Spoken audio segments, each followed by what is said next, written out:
Hi and welcome. This film is about food production in conventional, industrial scale, and about food production under organic conditions. See how to grow your own food in small scale using the same process that is used by nature since millions of years. My name is Alfred Grant. I'm an organic farmer here in Lower Austria in Europe.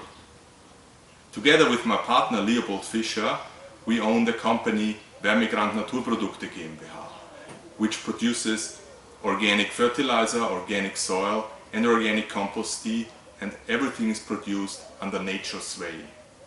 Here in this location, this facility, you see the organic fertilizer production, which is produced by organic earthworms.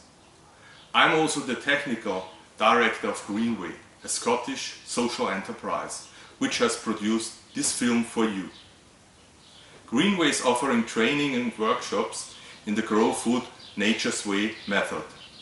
This film explains how anyone can grow healthy and delicious food using this method. I will guide you through this video, and my partners at Greenway, Ronald Gilchrist and Marian Chess, will show you the details. On all continents, there are problems with soil degradation caused by chemical treatment, heavy machines, and climate change. Is there another way of sustainable food production? So what is the difference between conventional soil systems and nature's way? Ronald Gilchrist, international composting expert from Scotland, explains. What is remarkable is this tremendous productivity of trees, bushes, ground layer without any tractors and without any pesticides or sprays. No technology. Perhaps if we can find out why there is this productivity, this could hold the secret to how we could produce food in the future.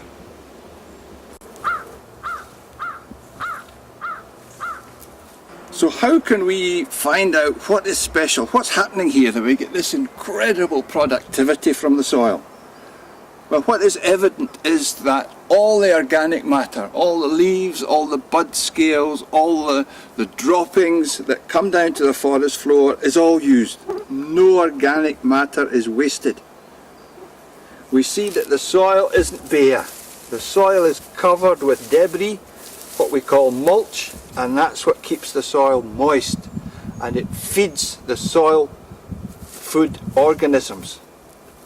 So as we go down below the leaf litter there, then we find this material. So the organic matter has been broken down by the bacteria, the fungi, the earthworms, and all the innumerable organisms that live in the soil. Broken down into this material, which is a humus, but it's much more than that. Because of the worm cast that it contains, it's a fertilizer and it's also a plant tonic. Could this be the secret of soil fertility without needing any fertilizers or sprays?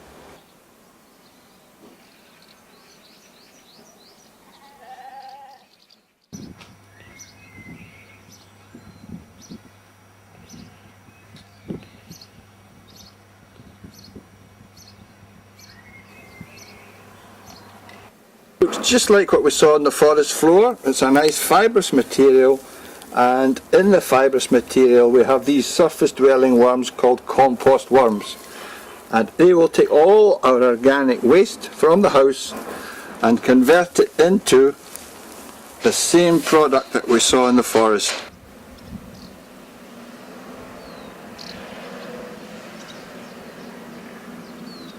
So this is a smaller worm box. It's built on a Euro pallet which anyone can access.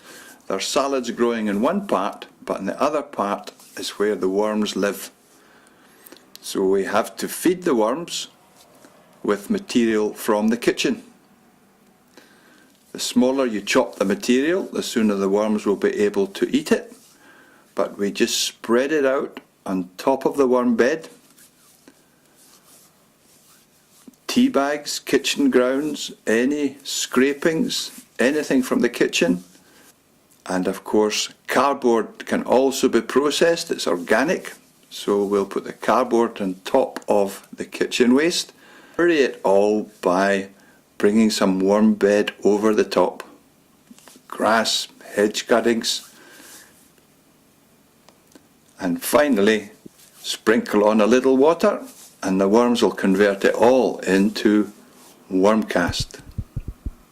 To copy the forest, you bring in the biohumus to feed the plant, but also, and even more important, you feed the soil microbes.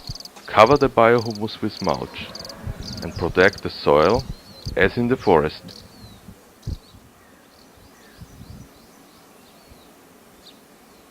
Marion Chess, our training director, considers food quality. Food not grown locally, we can ask some questions about. How far has this food travelled to get into my kitchen? What was the soil like that this was growing in? Had this soil been treated with anything? How much fossil fuel has been used to produce this and bring it to my table?